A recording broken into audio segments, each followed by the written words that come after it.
ইতিহাসের ভয়ঙ্কর এক যুদ্ধের জন্য হাজির হচ্ছে সবাই। সবাই একটি মাঠের মধ্যে যুদ্ধের প্রস্তুতি নিচ্ছে।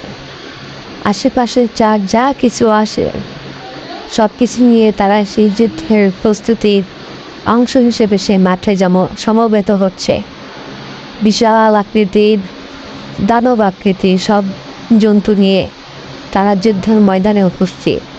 এই যুদ্ধ হচ্ছে বেঁচে থাকার জন্য, সমাজে টিকে থাকার জন্য। যে কোনো কিছুর বিনিময়ে হোক এই যুদ্ধে জয় হতেই হবে।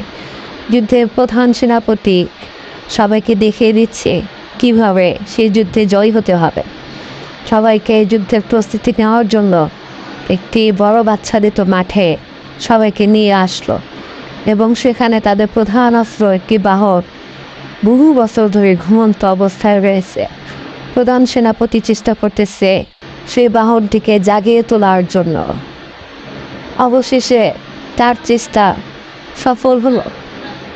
বাহনটির ঘুম ভাঙল এবং সে চোখ খুলল। এখন